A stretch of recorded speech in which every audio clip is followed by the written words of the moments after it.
Bonjour à tous. Aujourd'hui, nous allons dessiner des bornes à étages.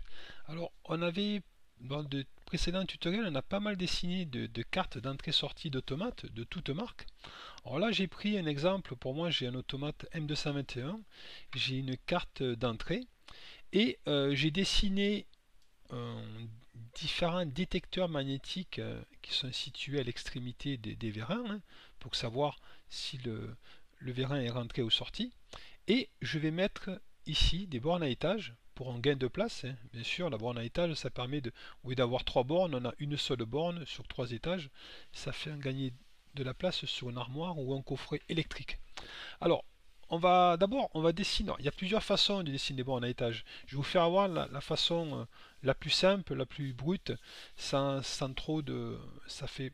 Je veux dire, ça ira pas vite, quoi. Mais au moins, elle fonctionne.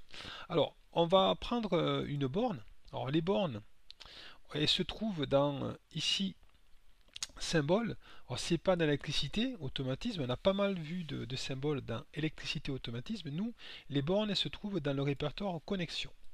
Connexion, et après, on va prendre la famille commande, et je vais prendre celle-là, elle me plaît bien. Voilà.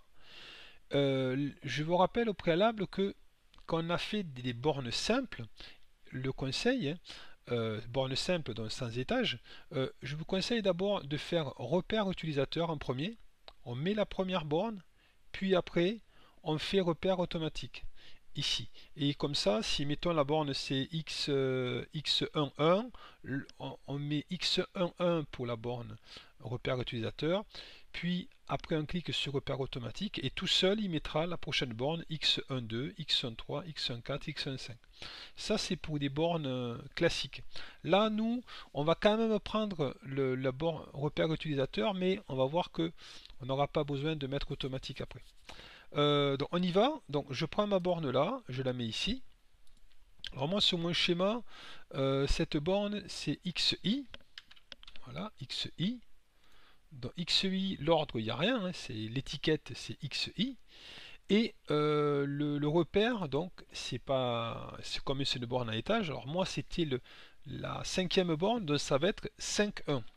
Ça veut dire que j'ai mon bornier XI, j'ai mon étage 5 et le premier étage. Voilà comment ça fonctionne. Alors là, je vais faire un copier-coller, copier, et je vais coller ici. Je mets ici, ça c'est ma borne XI. Vous voyez, c'est un petit peu long. XI, donc ça va être 5,2. Donc, bornier XI, borne 5, deuxième étage. Et ici, je vais faire toujours un copier-coller. C'est pour ça que c'est long. Copier-coller. Et ici, on va agrandir un petit peu quand même. Et là, je vais prendre XI 5,3. XI 5,3. Donc, borne 5, troisième étage. Voilà pour ça. Alors, bien sûr, il y a le plus, le moins et le signal qui va à l'entrée. C'est un capteur 3 fils, comme la plupart des capteurs magnétiques. Bon, il y a des 2 fils, mais principalement, c'est des 3 fils qu'on utilise. Donc ici, je vais faire pareil. Allez, je vais faire la borne 6. Donc, même histoire. XI 6.1. XI 6.1. Ici, si je fais repère automatique, on va voir ce qu'il me dit, mais logiquement, ça ne le prendra pas en compte. Voilà, c'est normal parce que lui, c'est pas classique des points pour un bornier. XI 6.2. Et enfin, on va pas toutes les faire, je fais que 2 bornes pour la vidéo. Et là, XI 6.3. XI 6.3. Voilà. Donc, j'aurais pu faire tout pareil sur les autres détecteurs magnétiques, mais je fais d'abord ça, c'est déjà pas mal pour la démo. Donc maintenant, le but c'est générer un folio bornier. Donc je vais ouvrir le bornier. Donc pour ouvrir le bornier, je vous rappelle, on fait un clic droit ici et on reclique ici, on fait ouvrir bornier, ou sinon, on a ici l'explorateur de données électriques sur la gauche là. On clique sur borne broche ici on a notre bornier XI qui est là. Alors, il a été déjà localisé dans l'armoire parce que je l'avais fait au préalable. J'avais dessiné au préalable et j'ai supprimé le schéma. Voilà pourquoi il trouve tout seul, c'est dans l'armoire. Il ne peut pas l'inventer. Donc, je clique ici et je fais ouvrir bornier. Voilà. Alors, normalement, si vous faites le schéma à vous, vous n'aurez pas armoire. Hein. Donc, moi, je vais le faire quand même, vous faire revoir, comme si ça y était pas. Je double-clique ici, et là, localisation, vous mettez, vous localisez votre armoire. Quoi. Vous cliquez ici. Mais moi, ça y était déjà. Hein. Donc maintenant, au logiciel, je vais lui faire savoir que c'est des bornes à étage. Alors, les bornes à étage, on va faire une première chose, on va déjà marquer la référence de cette borne à étage. Alors moi, ma référence, faut que je la retrouve. Alors c'était quoi ma référence de borne à étage, je vais essayer de la trouver. On prend souvent du Wago. Je vais essayer de vous trouver la borne. Bon, on va essayer comme ça. Alors, on y va. Donc ici, je vais référencer cette borne. Alors, je double-clique dessus et je vais mettre ma référence qui se trouve ici, matériel. Ça ne change pas. Ah, ici, matériel. Il ne veut pas me le mettre. Alors, c'est normal. On va vérifier. Matériel, il ne veut pas me le mettre ici. C'est ici. Tant pour moi. Voilà. Ici, matériel. Là, ouais, c'est là-haut, c'était le bornier. Hein. Moi, c'est une borne que je prends. Donc, du coup, ça ne peut pas fonctionner. Alors, ici, nous, on avait du 2002 3201. On va voir s'il y est. OK. Il me la trouve. Parfait, il me l'a trouvé. Et là, vous allez voir, je fais ça. C'est comme ça. OK. Et là, le logiciel, tout seul, il a vu que c'était une borne à étage. Et bien, il me l'a mis. Il a mis, vous voyez, les bornes elles sont décalées. Ici, on a le 5.1, 5.2, 5.3. Ça, c'est la même borne, mais c'est à 3 étages différents.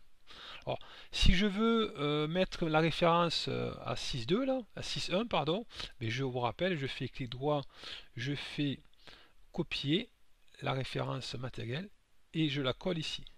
Voilà, il y a une petite pastille verte ici, ça veut dire que je suis référencé. Alors là, X611, c'est que j'ai du mal à saisir j'ai saisi deux fois le 11, mais on va modifier ça. Je vais vous faire avoir une petite astuce pour modifier, pour aller directement sous la borne. Donc je me mets ici, clic droit, et je fais, on reclique ici, et je fais atteindre borne dans le schéma. On va aller sur mon schéma. Ici, voilà, X611, je sais pas qu'est-ce qui s'est passé, mais c'est pas grave, on va la renommer bien, hein, X6.1. Voilà. On revient à mon bornier. Donc je vais faire avoir une autre façon d'aller au bornier. Alors, il est en bas, hein, mais sinon on prend une borne, on fait ici, on reclique ici et on fait atteindre bornier. Ah non, c'est pas celui-là, pardon. C'était pas celui-là. Ça c'était, je l'avais dessiné au préalable, c'est celui-là. Voilà. C'est vrai que j'ai déjà dessiné le schéma, après j'ai supprimé et des fois alors vous voyez apparaître des choses, on peut pas, vous pouvez pas comprendre pourquoi ça apparaît comme ça. Donc je reviens à mon borne à étage là. Donc j'aurais pu ici mettre référencer le séparateur, référencer la butée, mais on l'a déjà vu hein, sur des bornes simples, mais le principe reste le même. Alors moi je voudrais générer maintenant une borne, un bornier. Hein. Comment je fais? Alors je vais ici, je fais un clic ici et je vais faire générer le folio. Je voulais générer un folio bornier donc. Hein. Donc je génère le folio, voilà, et mon folio bornier, il se trouve, on va voir où il se trouve ici.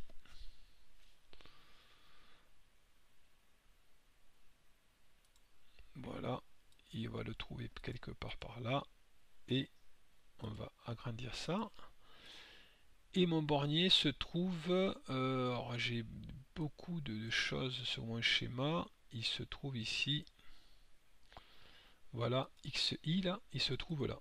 Voilà mon bornier, il va apparaître.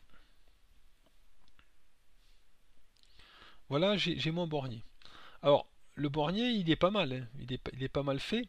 Alors, si vous avez vous installez Electrical Expert, vous n'aurez pas forcément ce bornier d'origine. Vous n'aurez pas cette représentation d'origine. Alors, je vous fais voir quand même où ça se trouve.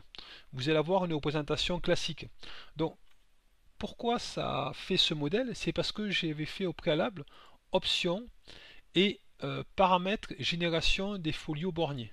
Voilà. Et ici, moi j'avais pris la borne type 13. Ici, j'ai mis 13 ici, j'ai mis 28.1 ici. Voilà, c'est ça. D'origine, en fait, d'origine, ce logiciel, c'est la borne de type 2. Vous voyez, si on fait la borne type 2, ça ne fera pas une vue en 3D comme je vous ai fait voir. Alors, je répète, pour le générer avec la vue 3D que vous avez vue, c'est option paramètres génération des folios borniers et ici méthode de borne, on choisit le type 13, 3 étages, et donc ensuite folio paramètres borniers, on choisit le 28.1. Alors vous pouvez regarder les autres, hein, il y en a plein, mais à mon avis, enfin, à mon goût en tout cas, je préfère la borne 13 pour les 3 étages. Et je vous rappelle, la borne 13, elle est ici, le type de borne, elle est là, ici. Ça fait une vue un petit peu en 3D. Alors certains ça y plaît, d'autres ça plaît pas. Bon après perso ça me plaît, je trouve ça bien. On voit un petit peu le premier étage, deuxième étage, troisième étage et après bien sûr on a les différents repères équipotentiels. Nous on a fait que 2 bornes, mais bien évidemment on peut faire pareil sur tous les borniers et ça va nous générer ce folio quoi. Voilà pour ce tutoriel.